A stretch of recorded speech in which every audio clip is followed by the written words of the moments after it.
Assalamualaikum warahmatullahi wabarakatuh. Perkenalkan, nama saya Zahratul Rizkia dengan NIM G90125300040. Saya akan mempresentasikan tugas video metode statistika. Judul materinya 1. Peubah acak dan distribusi peluang. 2. Distribusi peluang diskrit atau seragam, Bernoulli, binomial, dan multinomial. Dan yang ketiga, International Music Trend. Selamat menyaksikan. Konsep peubah acak. Peubah acak adalah fungsi yang memetakan setiap hasil pada ruang sampel ke bilangan L pada setiap unsur dalam ruang sampel. Peubah acak dibagi menjadi diskrit dan kontinu. Distribusi peluang diskrit adalah ruang sampel yang mengandung titik yang berhingga banyaknya atau sederetan anggota yang banyaknya sebanyak bilangan bulat. Ruang sampel kontinu adalah ruang sampel yang mengandung titik yang tak terhingga banyaknya dan banyaknya sebanyak titik pada sepotong garis. Distribusi peluang diskrit. Himpunan pasangan terurut atau X, Fx merupakan suatu fungsi peluang. Fungsi massa peluang atau distribusi peluang dari peubah acak diskrit X untuk semua kemungkinan berikut. Pertama, Fx lebih dari sama dengan 0. Yang kedua, sigma E Fx sama dengan 1. Dan yang ketiga, Px sama dengan X sama dengan Fx. Ruang sampel kontinu. Apa itu ruang sampel kontinu? Atau intinya, himpunan semua hasil yang mungkin jika hasil pengamatan bisa mengambil nilai apa saja di sepanjang suatu interval real, termaksud bilangan desimal, maka ruang sampelnya kontinu. Selanjutnya adalah distribusi kumulatif atau diskrit. Distribusi kumulatif Fx suatu peubah acak diskrit X dengan distribusi peluang Fx dinyatakan oleh Fx sama dengan Px kurang dari sama dengan X sama dengan sigma T kurang dari sama dengan X dikali Ft untuk minus tak berhingga kurang dari X kurang dari tak berhingga. Fungsi peluang kontinu. Fungsi Fx adalah fungsi padat peluang peubah acak kontinu X yang didefinisikan di atas himpunan semua bilangan real jika Fx lebih dari sama dengan 0 untuk semua XER, integral tak berhingga dan minus tak berhingga Fx dx sama dengan 1. P dikali A kurang dari X kurang dari B sama dengan integral B dan A Fx dx. Distribusi kumulatif peubah acak kontinu. Distribusi kumulatif peubah acak kontinu adalah fungsi yang menghitung probabilitas bahwa peubah acak akan mengambil nilai kurang dari atau sama dengan nilai tertentu. Materi selanjutnya adalah distribusi peluang diskrit atau seragam, Bernoulli, binomial, dan multinomial. Peubah acak atau random variable definisinya itu sebuah fungsi yang memetakan ruang sampel ke dalam bilangan real. Jenis peubah acak diskrit memetakan ruang sampel diskrit ke bilangan bulat atau integral. Dan kontinu memetakan ruang sampel kontinu ke bilangan real sepanjang garis. Distribusi peluang. Distribusi peluang adalah setelah peubah acak digambarkan dengan fungsi distribusi, maka apabila memenuhi syarat tertentu, fungsi tersebut disebut distribusi peluang. Syarat distribusi peluang untuk diskrit sigma P dikali X sama dengan XI sama dengan 1. Untuk kontinu integral Fx dikali dx sama dengan 1. Manfaat distribusi peluang. Pemahaman dasar tentang terjadinya suatu kejadian secara natural, identifikasi peluang terjadinya suatu kejadian, model yang menggambarkan peluang suatu kejadian dan kapan terjadinya dapat digunakan untuk membantu pengambilan keputusan secara efektif, persiapan untuk proses terkait dengan kejadian tersebut, dan penyajian distribusi peluang diskrit berupa histogram. Tabel rumus adalah untuk melihat mempermudah kita membaca perilakunya. Percobaan yang berbeda seringkali memiliki perilaku yang sama. Kita akan mempelajari bentuk-bentuk distribusi peluang diskrit.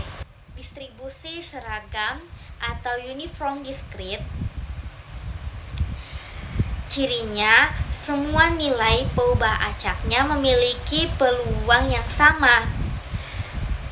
Distribusi seragam diskrit, misalkan peubah acak X memiliki nilai X1, X2, sampai XK dengan peluang yang sama, maka distribusinya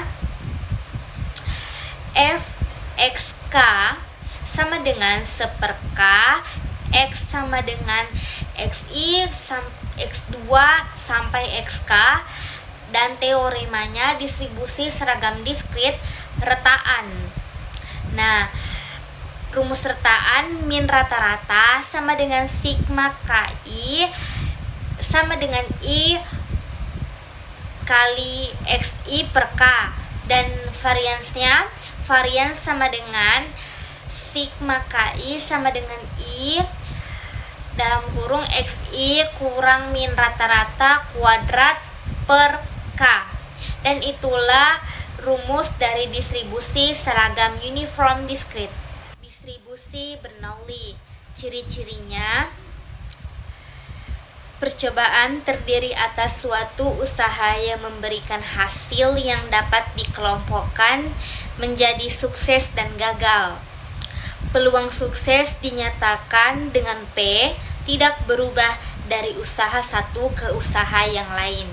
Dan ini dia definisi dari distribusi Bernoulli.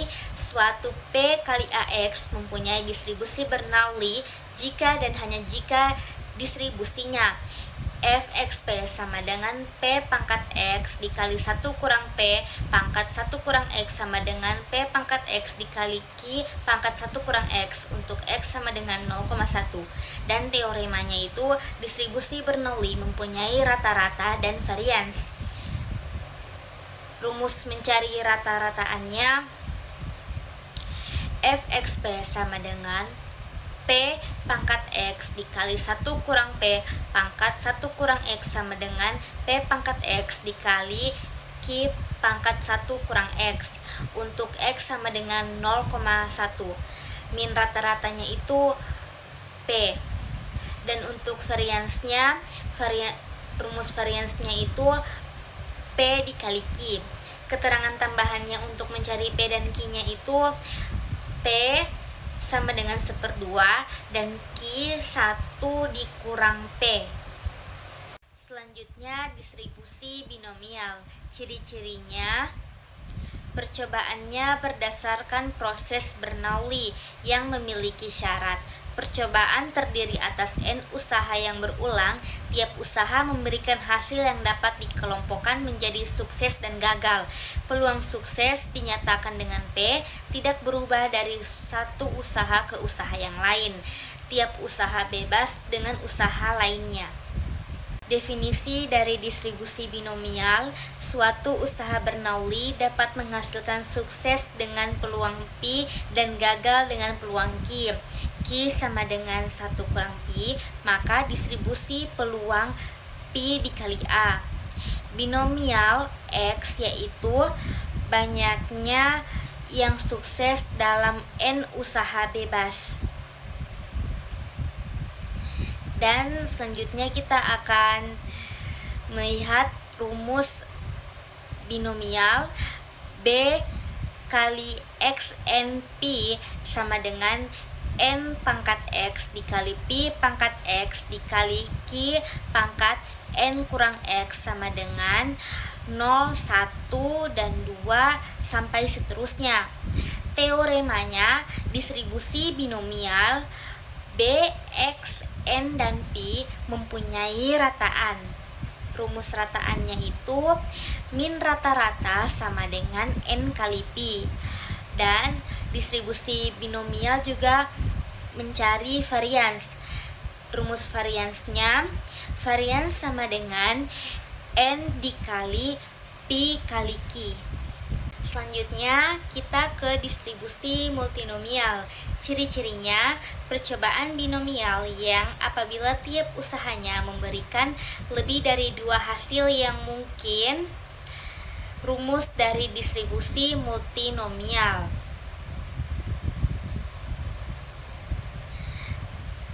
Dan rumusnya itu bila suatu usaha tertentu dapat menghasilkan macam hasil. Contohnya E1, E2, E3 sampai EK dengan peluang masing-masing adalah P1, P2, P3 sampai PK. Maka distribusi peluang peubah acaknya itu X1, X2, X3 sampai XK dalam N usaha bebas, yaitu F, X, X1, X2, X3 sampai XK, P1, P2, P3 sampai PK sama dengan N1, X2, X3 sampai XK dikali P1 pangkat X1, P2 pangkat X2, P3 pangkat X3, dan PK pangkat XK. Dan ini rumus multinomialnya. K sigma. Dan ini rumus multinomialnya. K sigma I sama dengan 1 kali XI sama dengan N, dan K sigma I sama dengan 1 kali PI sama dengan 1. N X1, X2, X3 sampai XK sama dengan N faktorial per X1 faktorial, X2 faktorial, X3 faktorial sampai XK faktorial. Baik, kita akan masuk ke materi yang terakhir, yaitu International Music Trends, pendahuluan dan latar belakang masalah. Referensi musik internasional. Musik internasional telah menjadi bagian dari kehidupan sehari-hari remaja. Dengan banyaknya siswa SMP mendengarkan lagu berbahasa Inggris melalui platform seperti YouTube, Spotify, dan TikTok. Rumusan pertanyaan penelitian dari observasi tersebut muncul pertanyaan, apakah musik bisa membantu mereka belajar bahasa Inggris dengan lebih mudah dan menyenangkan? Selanjutnya ke metode penelitian. Jenis penelitiannya yaitu penelitian sosial. Teknik pengumpulan datanya menggunakan kuesioner online atau angket digital. Subjek penelitian siswa-siswi SMP sederajat. Hasil dan temuan penelitian atau hal menarik dari hasil kuesioner ditemukan beberapa temuan penting. Frekuensi mendengarkan sekitar 99% siswa SMP sederajat mendengarkan musik internasional hampir setiap harinya. Bantuan kosakata, sekitar 95% siswa merasa bahwa lirik lagu bahasa Inggris sangat membantu mereka dalam memahami kosakata baru. Peningkatan kepercayaan diri, sebagian siswa merasakan kepercayaan diri mereka semakin meningkat saat mendengarkan musik internasional. Dan yang terakhir adalah kesimpulan dan implikasi. Fungsi musik, temuan ini menunjukkan bahwa musik internasional bukan hanya hiburan, tetapi dapat dijadikan sebagai sarana pembelajaran bahasa Inggris. Kesimpulan utama, musik internasional efektif menjadi bahan pembelajaran bagi siswa SMP sederajat karena merupakan bahan belajar yang lebih menyenangkan dan dapat menambah kosakata baru. Pesan akhir, para penelitian berpesan bahwa belajar dapat dilakukan dari mana saja termasuk dari musik, dan mengajak audiens untuk memanfaatkan musik internasional tidak hanya sebagai hiburan, tetapi juga sarana untuk menambah pengetahuan bahasa Inggris. Demikian tugas presentasi video dari saya. Lebih dan kurangnya saya mohon maaf. Wassalamualaikum warahmatullahi wabarakatuh.